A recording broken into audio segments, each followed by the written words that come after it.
So obviously we would be in Tokyo at the moment had this weird coronavirus thing not hit us all. How's everyone found lockdown training? Obviously we're now on our break, but we spent, how long was it? 4 months or something? It all like seems a bit of a blur, really, doesn't it? Like, if someone was to say like in July you'll be training on your patio on a rowing machine, you'd be like, pardon?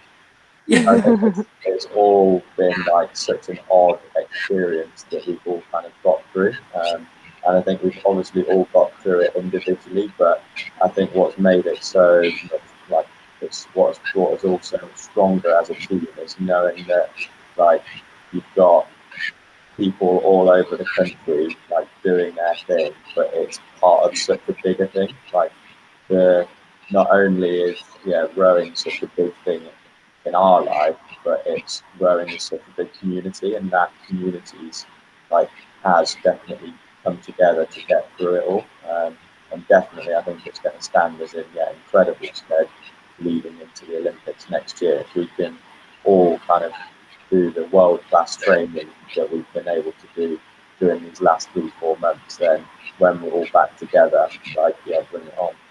Like, how did you feel going out? Was it like, I'm going to the Olympics, or did you try and keep it like I'm going to a competition? In lots of like the build-up, we often had like loads of meetings and just describing everything that we could kind of experience and almost giving us like a bit of an advantage, so that once we got there we knew kind of what to cope with and what to expect. And I think like we were very much told like it's just going to be like another race. It's still 6 lanes, it's still 2K, and it's all the people that you've been like racing the whole way through the season. But I think as soon as we arrived at Heathrow, fully kitted up, like all the red bags, Olympic logo on the top, like you're like, wow, like it's real now. It's going to be absolutely mega. It was definitely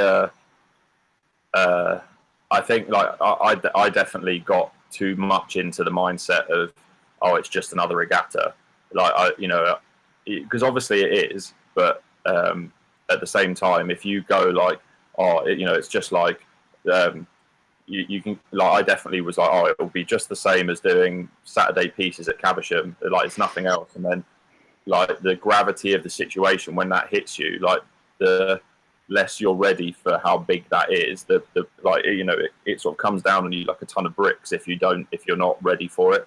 And I think there's definitely like this time round I would definitely look to sort of embrace that a lot more, like almost like rise to an occasion rather than trying to shrink the occasion, because you just can't do that. When did it hit you?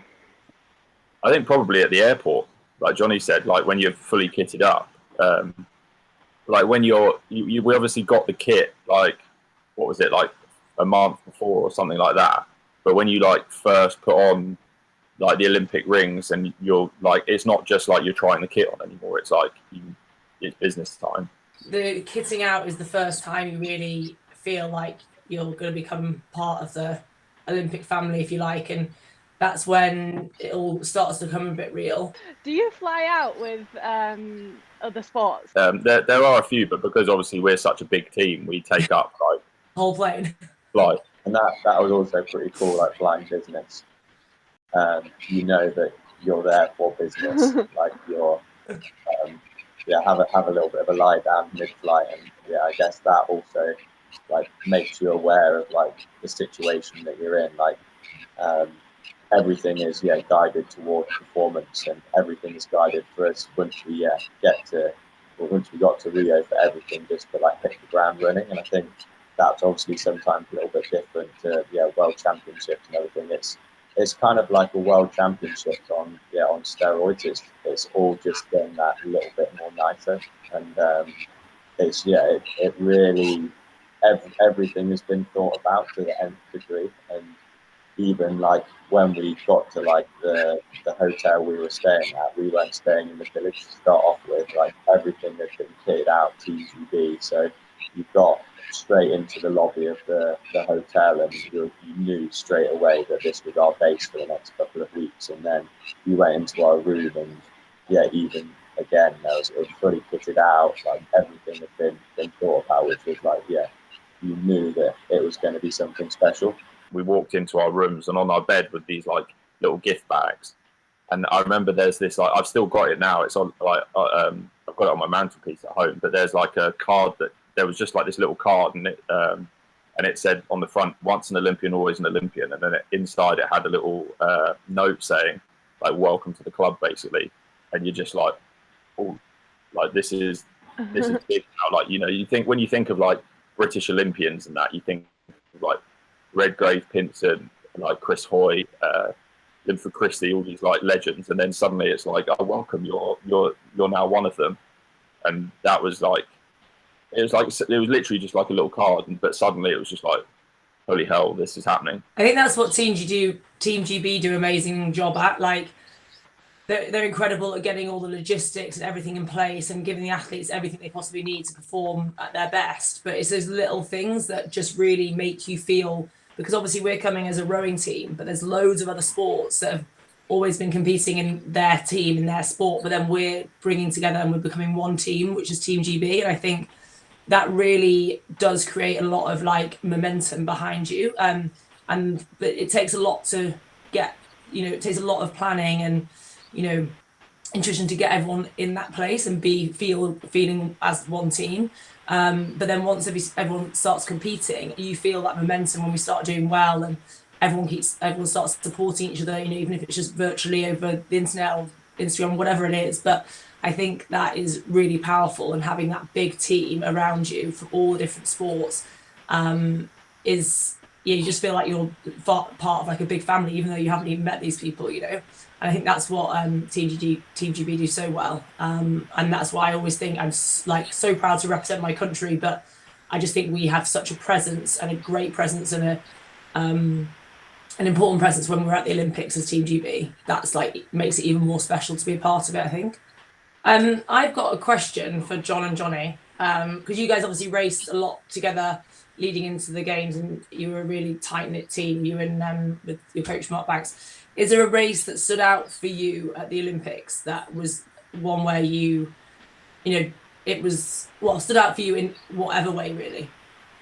I think there's two races that pretty much stand out. I think there's probably our worst in the same regatta.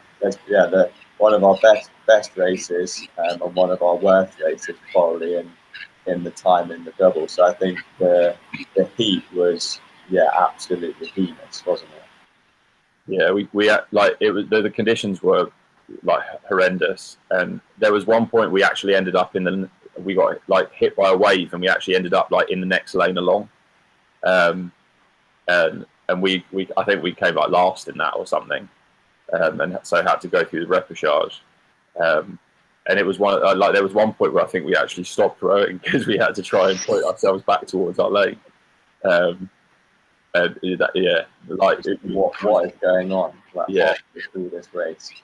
It was that quite. Really affect your confidence, or were you just like, that was just ridiculous because the conditions, we had no control, or because then that's your first Olympic Games, you'd had a really good season. Your last regatta, you've got a bronze, haven't you? I think, and then the heat, silver. Sorry, would that really knock you?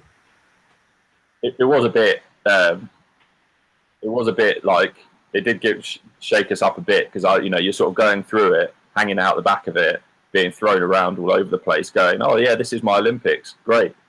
So to like regroup after that took some doing, but luckily we had a repechage to like sort that all out, and it was a bit like, okay, we know what to expect now, because you couldn't have. It was one of those races where you could not have predicted it was going to be like that. Like we'd never experienced anything like that. Awful. Like it would like having the repechage was like a bit of a step on from it in terms of the conditions were a little bit better. We knew what to expect, and so it was like, right, we can just work our way through this. But yeah, then we had our semi-final, and the conditions were lovely for that, and that was just like you know how you were saying you got like emotional before it. Like I literally could not speak until the buzzer went, and then suddenly it was just like this absolutely perfectly executed race from start to, well, perhaps not to finish, but definitely a couple of 100 meters from the finish. The last couple of 100 meters was a bit of like head nodding. No, that was literally as close to perfect as I think I've ever come in a race. And the semi-final is always that one that, I know, I always find semi-finals the worst in terms of nerves and everything, just because, you know, it's do or die. You're either in the final or you know where, and especially at Olympic Games, it's like just, yeah, the most nerve-wracking race. So to then nail it and get your best race is felt pretty good. How do you think it's going to feel coming back from obviously so long not racing and in front of people? Or even rowing. Yeah.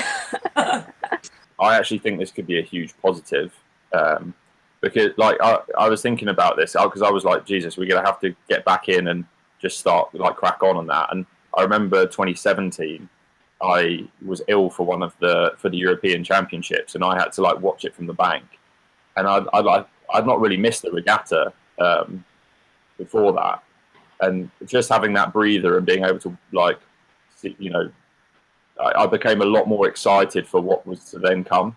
And so the next time we raced was Poznan World Cup that year, and I was just like so amped up to go and do something to get to compete that I was then like fully charged and ready to go. And I think like we do a lot of like testing and stuff, obviously. So it can sometimes like slowly draw the excitement out of racing. So I think having a bit of a break from it, I think will put that back for us quite well. I think it's been pretty cool watching on the BBC. They're doing like the Beijing rewind, and like watching some of the old rowing races. And I think that's like, it's so you almost like forget what it's actually like. So to watch all of the different emotions that kind of happened during that regatta, and knowing that that's kind of it's we think that it's a long way away, like another 12 months, but actually we all know that literally just flies by. And I think watching that, it brings it all back home again, that it's literally going to fly by, and you'll soon kind of be there and it'll all be happening again, and it'll be like our chance to make those memories. Yeah, I think for our team especially as well, because, you know, we've been I'm not one of the younger members, but it's been a generally younger team. And so an extra year for us, I think, is going to be a great thing, like just a bit more experience, a bit more training in the bag. And that, I think we're just going to be in a better place come next summer. But it is weird, like through lockdown, it was kind of like racing was so far ahead. It was just like, right, get your head down, just get into training.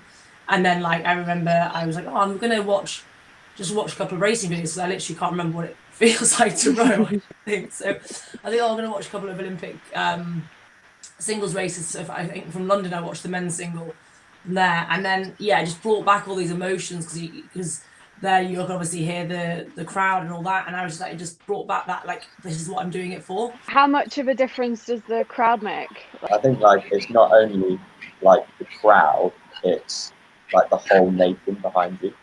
Like you've got the crowd, like when you, even like when you vote, they can sometimes see you and you'll get a cheer. And when you're up at the start, you'll get a cheer, like good luck Team GB. Like everyone recognises us. And when we're racing, it's I'm sure it's like may have been pretty different in London. Like those crowds looked absolutely incredible. So we'll come back to that with Vicky, but you're doing your bit and you get over the finish line, and then you hear the crowd, and like definitely Team GB supporters are the loudest, like without a doubt. We always win that. But then it's everything else. So like you come in off the water and there's like loads of media that wants to speak to you. Like no one ever wanted to speak with me and John, whereas we got to the games and like there was a long queue for that. And then like the whole like people come out of the woodwork that you would never expect to like say good luck, like wish you the best. So like whether people from your old school or your village or your town or whatever, it's so encompassing knowing that you've got the whole of like the nation like behind you, and they all want you to do well. And so Vicky, what was it like racing at London?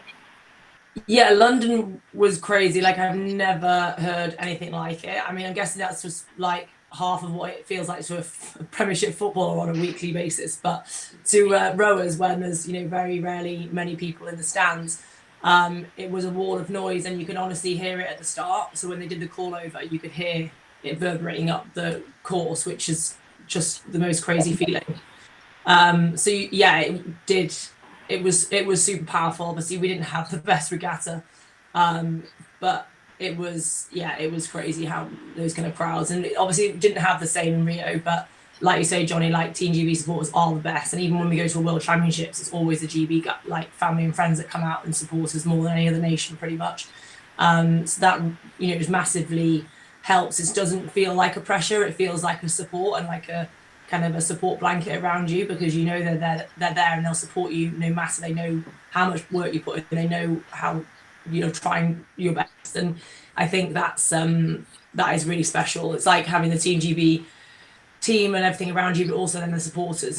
It's a massive part of you delivering your performance and feeling like you've got that support behind you. Yeah, I actually remember. So I went to London as a spectator. And like in terms of like my own rowing at the time, I was like quite a reasonably long way off making that team. And I remember going to I was there the day Will Satch placed his final, and I remember because obviously I trained at Leander with Will Satch, and so I knew him pretty well, and so I was like pretty pumped up for that. And so as he was coming past, I remember shouting literally as loud as I could, and I couldn't hear myself shouting because of the volume around me. And I remember like that was probably the first time where I was like actually quite upset that I didn't get to compete in that, because I knew that there was almost no chance that there would ever be another rowing event like that, because like it was just, even being in the crowd was just like the most unbelievable experience. For me, it was hard. Like, I think I'm now in, like, when I have time to, like, those years have passed, I've got time to reflect on it. I'm really, obviously, and even at the time I was really grateful to be there, but then when you have like such an earth-shattering result and you're like broken, you kind of just want to escape it a little bit. And it's not that I would want to, if I could change London into a successful games, I would, but in a way it's quite good that I've experienced both sides of an Olympics, because I think it is very different, but equally they're still both really special when you have the memories of them, but they're just different ways, and they have different like challenges associated with them, I guess. Because like, yeah, I remember all those amazing things about London, but I also remember the crushing emotions when we didn't do well. But now I can still appreciate, like, that was such an amazing thing to be a part of. And like the lessons learned from that had a massive impact for the next 4 years. But I think every games is special in its own right, because London was a home games, absolutely, and the crowds were immense. But then Rio was like the first one in South America. The energy in Rio de Janeiro, like, what an amazing city. And then again, like Tokyo, I mean, it's just going to be like off the scale, because especially now it's been postponed, they're just going to want to put on the biggest show there's ever been. And especially after all this happening, sport brings people together. Like, I know everyone says that, but it's actually true. Like, after Rio, the country was a bit down. There was all, stuff around Brexit and stuff. And we came back and remember everyone saying, like, just we're so, like, happy that we did well in Rio. Like, we did better than even in London. And they were like, it's just such a boost the country needed, and it put a smile on everyone's face again.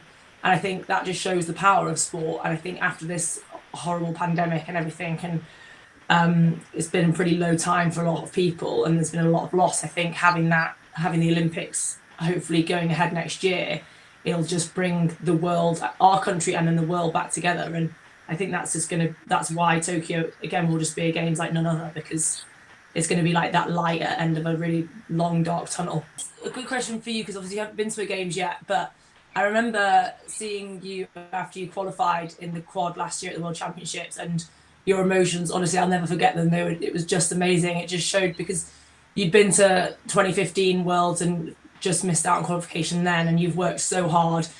You're still only so young, even though you've been to 2 qualification regattas, and to do it in your, and you went to the qualification regatta in 2016 as well, so it was your third time lucky, and your emotions to qualify for the games were just beautiful to see, because I just saw how much it meant to you and the girls you were rowing with.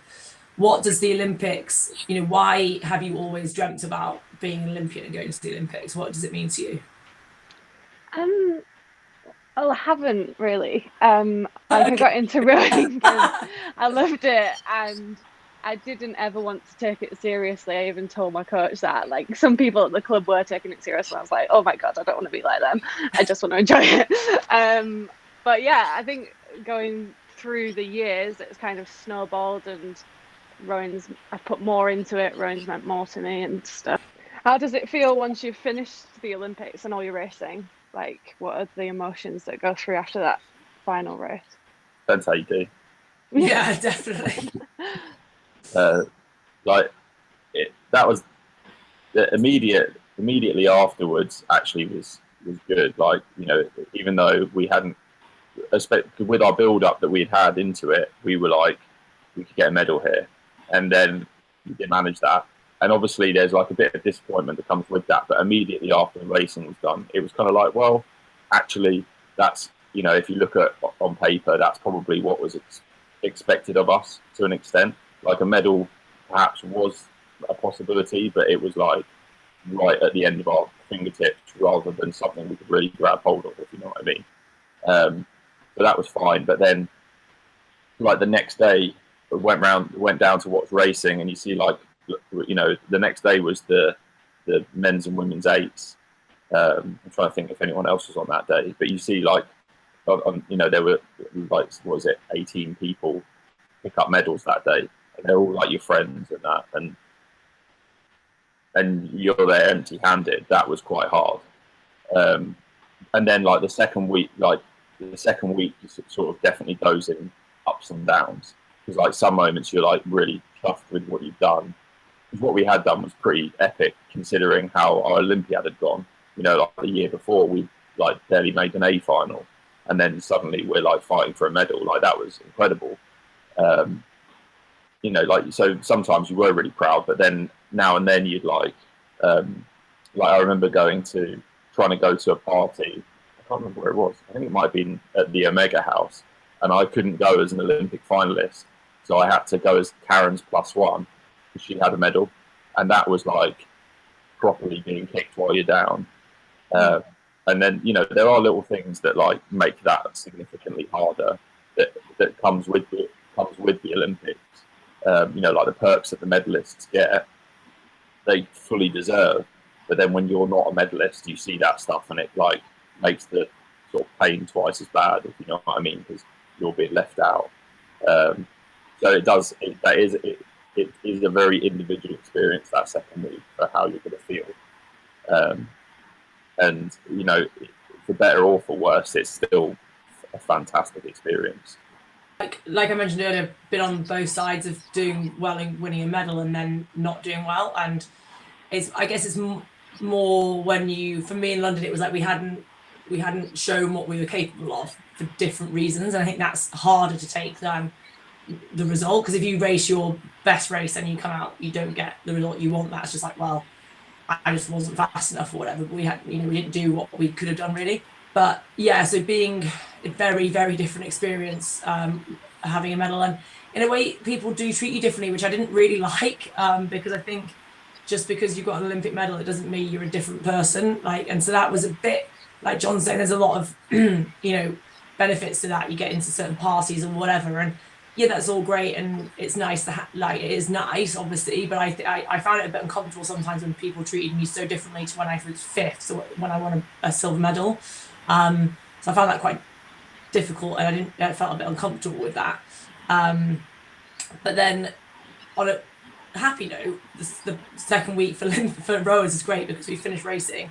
And you just look forward to like partying and watching all the other sports and supporting TGB, and I'll never forget the guys dressing up in their dressing gowns and going, I went to watch the girls win the hockey gold as well, but they were all in their dressing gowns, and it was just like they're showing the other sports come and support you, or we go and support other sports. I think that's really cool, and we get to enjoy the second week in the village and have a good time. So it's great that rowing's always in the first week. And Rio especially was an amazing party. It's odd, isn't it? But we live our lives 4-year blocks, and like once you finish that final race, it's like the end of that journey.